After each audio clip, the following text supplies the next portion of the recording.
Olá, sejam todos muito bem-vindos ao canal. Eu sou o professor Thales Rogério e estamos aqui para mais um resumo de história, agora história geral, sobre o período Segunda Guerra Mundial. O período entre guerras, entre 1919 a 1939, foi uma época de crise para a sociedade europeia que sofreu profundos abalos em seu cenário político, econômico e nos valores liberais. As cláusulas do Tratado de Paz, o chamado então Tratado de Versalhes, impostas pelos Estados Unidos, pela França e pela Grã-Bretanha, ao final da Primeira Guerra Mundial, foram consideradas abusivas e humilhantes, principalmente para a Alemanha, sendo obrigado, então, a pagar uma indenização, onde boa parte dessa indenização foi destinada à França, perdeu uma parte do seu território destinado à criação de novos outros países e também precisou limitar os seus soldados somente a 100 mil homens recrutados de maneira voluntária, que foi totalmente humilhante para a Alemanha. De forma, incitaram o recrudescimento do nacionalismo e o revanchismo, uma política de revanche entre os povos. Os desempregos eram desastrosos como consequência da crise de 29. Acentuaram ainda mais o clima de incerteza presente entre a população. Também a instabilidade política e econômica e a descrença nas instituições liberais colaboraram para a ascensão de regimes totalitários em diversos países, notadamente o nazismo alemão e o fascismo italiano, que serviram de inspiração para outros modelos de governo. Todos esses elementos lançaram as bases para novos conflitos mundiais que se iniciaram em 1939.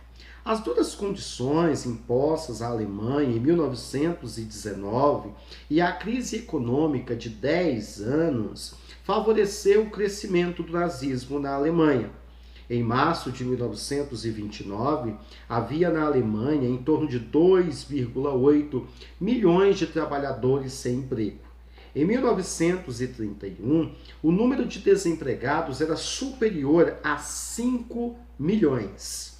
E no ano seguinte atingiu 6 milhões. O governo de Adolf Hitler, que começou tentando ser recruta do exército austríaco, sendo rejeitado, acabou entrando para a política, afirmava que os problemas alemães estavam ligados, primeiro, ao Tratado de Versalhes, que impôs duras cláusulas punitivas à Alemanha, e também à conspiração internacional financiada pelos judeus. Com isso, a comunidade judaica passou a ser perseguida na Alemanha. Na política externa, o programa de liderança nazista de Adolf Hitler era muito objetivo.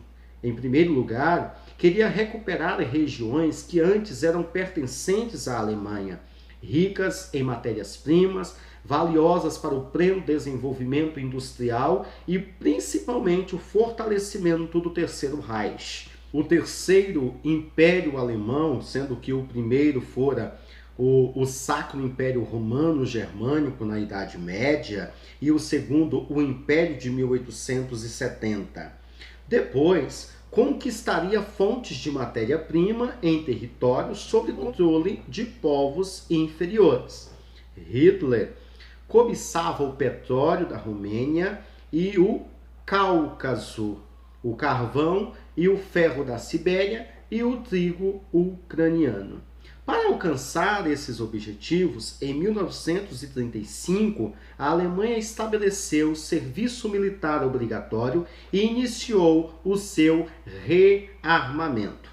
A Grã-Bretanha e a França, que eram responsáveis pela manutenção da paz mundial proposta pela Liga das Nações, preferiram ignorar as ostensivas ambições do governante alemão, considerando que poderiam ser muito úteis no bloqueio à União Soviética, formando um cordão contra o avanço do comunismo na Europa. Em 1936, sem disparar um único tiro, sem o uso da força militarizada, Adolf Hitler retomou a Rhônia, região alemã que fora desmilitarizada pelo Tratado de Versalhes e ocupada pelos franceses como pagamento de indenização de guerra. Os alemães aplaudiram essa atitude ousada de Hitler, que reanimava os sonhos de um Estado poderoso e totalmente competitivo. O avanço do fascismo foi realçado em novembro de 1936 pela assinatura do Pacto Ártico-Comintern entre a Alemanha e o Japão. O acordo era dirigido diretamente contra a União Soviética. No ano seguinte, Benito Mussolini adere ao pacto, selando o compromisso bélico dos três países no chamado Eixo: Berlim, Roma e Tóquio. Em 1938, os alemães invadiram e anexaram o território da Áustria, sem nenhuma resistência armada. A anexação teve como justificativa a unidade dos povos germânicos. A Liga das Nações não se manifestou diante ao fato ocorrido. O encontro, denominado Conferência de Munique, chegou a uma solução de compromisso. A Alemanha ganhou o direito de anexar algumas regiões da Tchecoslováquia e foi assinado também um documento no qual Hitler se comprometia, a partir daquela data, a resolver todas as questões de interesse internacional mediante consulta. Nas palavras de Chamberlain, Munique significava a paz para a nossa época. A paz para a nossa época, logicamente, vai durar pouco tempo. O governo alemão começou a pressionar a Polônia, exigindo a construção de uma estrada e de uma ferrovia extraterritorial por meio do chamado Corredor Polonês, que era a grande intenção de Hitler: ultrapassar a França, tomar Paris e chegar ao Corredor Polonês, que separava a Prússia Oriental dos demais territórios alemães. Exigia também a devolução da Polônia, a devolução de Danzig, ambos pertencentes à Alemanha. Além disso, em março de 1939, Hitler invadiu o que sobrara da Tchecoslováquia. As garantias dadas à Polônia deixaram a União Soviética numa posição totalmente delicada. A princípio, Stalin chegou a acreditar que essa atitude poderia significar um trampolim para uma possível invasão anglo-francesa à União Soviética. Em agosto de 1939, os alemães e soviéticos assinaram um acordo de não agressão e neutralidade, conhecida como Pacto Germânico-Soviético. O pacto estabelecia algumas posições.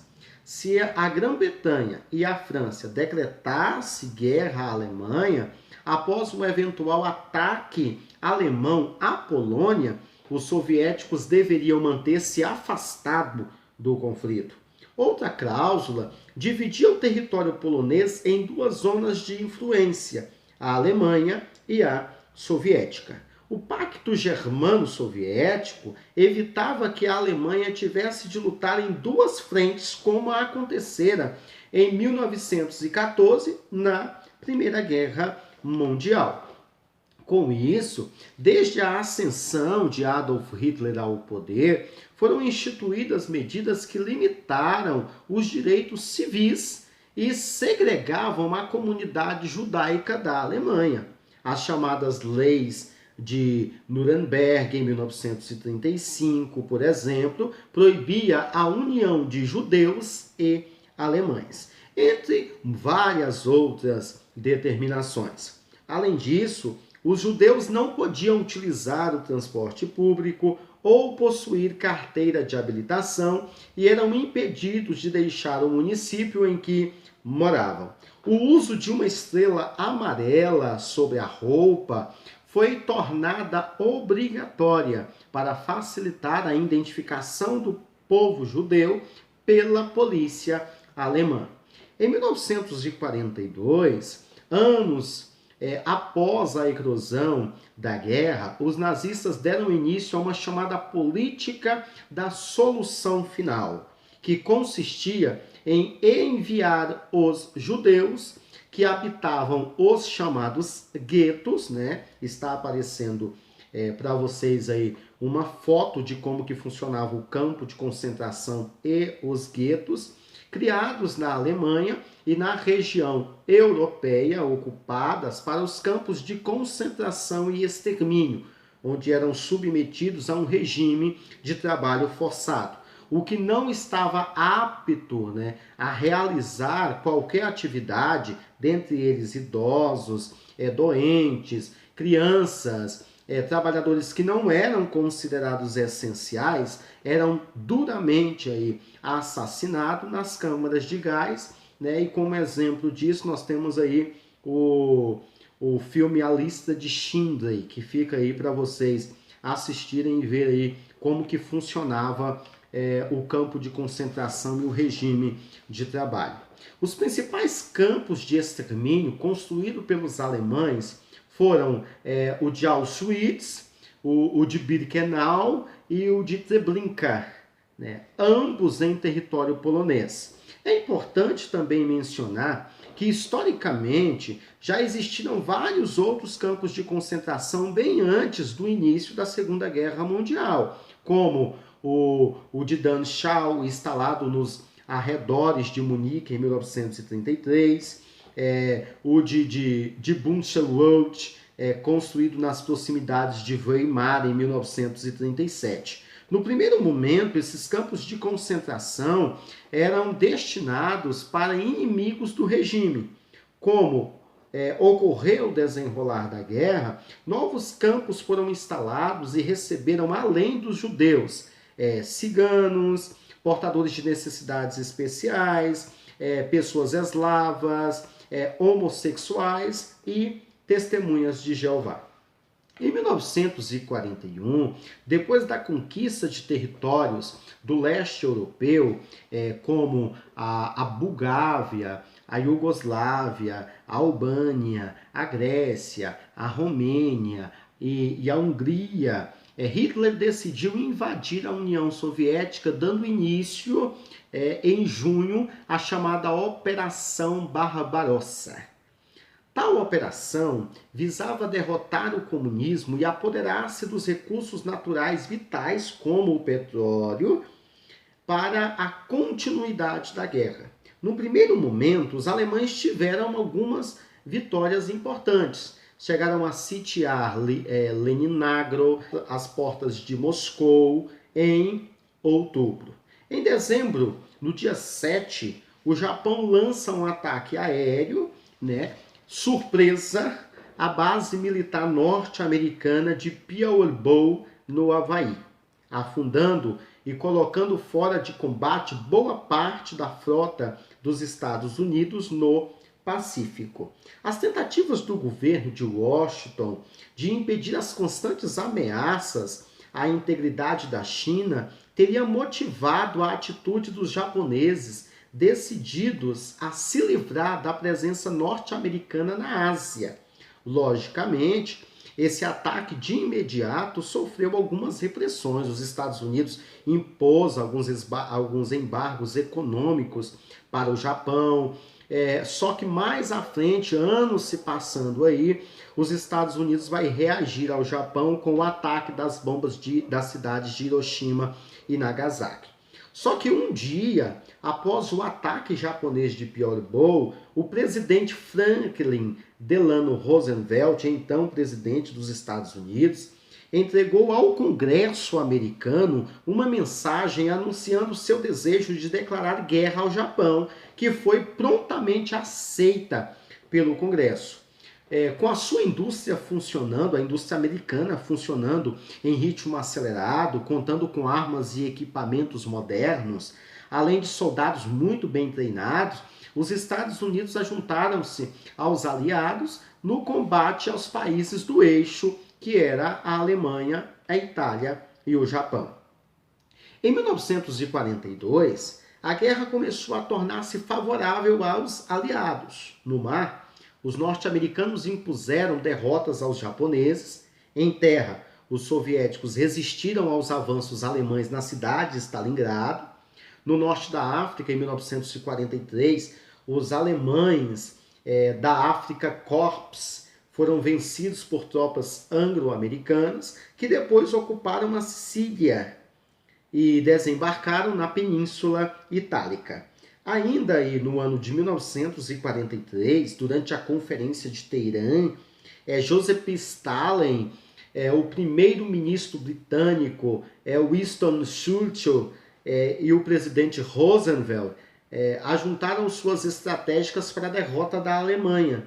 Nesse encontro, ficou confirmado o desembarque aliado na Europa Ocidental no dia 6 de junho de 1944, que ficou conhecido aí como o Dia D da Segunda Guerra Mundial. O Dia D, comandado pelo general norte-americano Hazenwold, o desembarque aliado na província francesa da Normândia envolveu milhares de soldados, navios de guerras e aviões.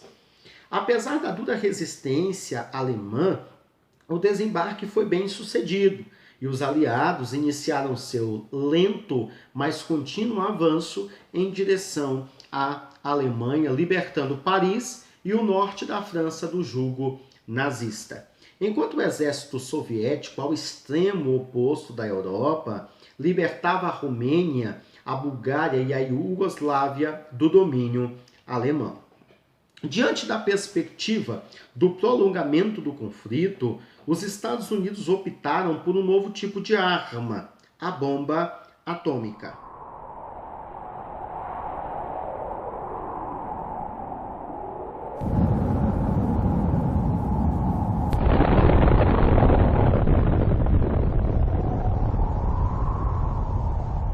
Diante das perspectivas do prolongamento do conflito, os Estados Unidos optaram por um novo tipo de armamento.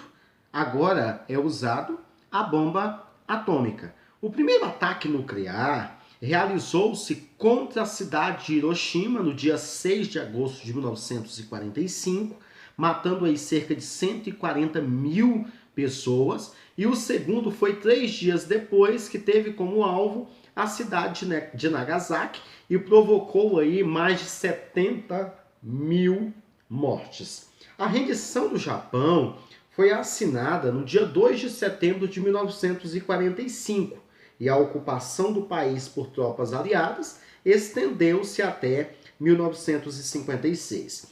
É lógico que a rendição do Japão não foi promovida somente porque 2 de suas cidades foram atacadas por bombas nucleares vindas dos Estados Unidos, mas também por embargos econômicos que já haviam sido impostos pelos Estados Unidos muito bem antes desse ataque. E isso forçando com que a economia japonesa estava indo abaixo, forçando agora a rendição do Japão.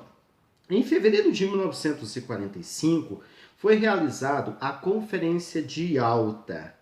Nessa cidade soviética, os líderes aliados discutiam a criação da Organização das Nações Unidas, então a ONU, e também confirmaram algumas decisões da Conferência de Teherã, referentes ao estabelecimento de zonas de influência sobre a hegemonia norte-americana soviética.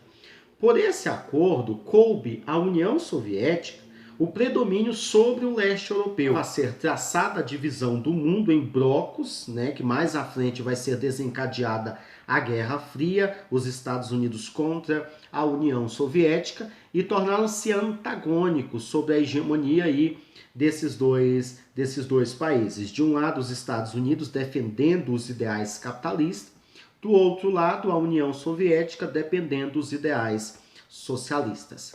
Em junho de 1945, a Carta das Nações Unidas foi assinada por 50 países, excluindo, logicamente, os integrantes do eixo, em São Francisco, nos Estados Unidos. Meses depois, os aliados novamente se reuniram para decidir o futuro da Alemanha, na Conferência de Potsdam, em agosto de 1945. Estiveram presentes Stalin, primeiro-ministro britânico Clement Attlee, sucessor de Churchill, e Harry Truman, então presidente dos Estados Unidos. Os líderes aliados decidiram que o território alemão e a cidade de Berlim seria dividido em 4 zonas, sob a administração francesa, britânica, norte-americana e soviética. A Alemanha deveria pagar aos aliados uma indenização no valor de 20 bilhões de dólares, além de devolver o porto de Danzig à Polônia. Para julgar os criminosos de guerra, desmilitarizar a Alemanha e punir os agentes financeiros que subsidiaram o nazismo, foi criado o Tribunal Internacional, sediado em Nuremberg. Com isso também nós percebemos a interferência aí da Organização das Nações Unidas, que criaram aí a Carta de Direitos Humanos, e os direitos humanos existem aí, como muita gente acredita, não é só para defender aí a questão de meliantes. Os direitos humanos existem para defender os direitos de uma pessoa por estar na condição de ser humano. E também para evitar que se aconteça novamente os horrores da Segunda Guerra Mundial. Muito obrigado pela sua companhia. Esse foi mais um resumo de história do tema Segunda Guerra Mundial. Obrigado, até a próxima aula.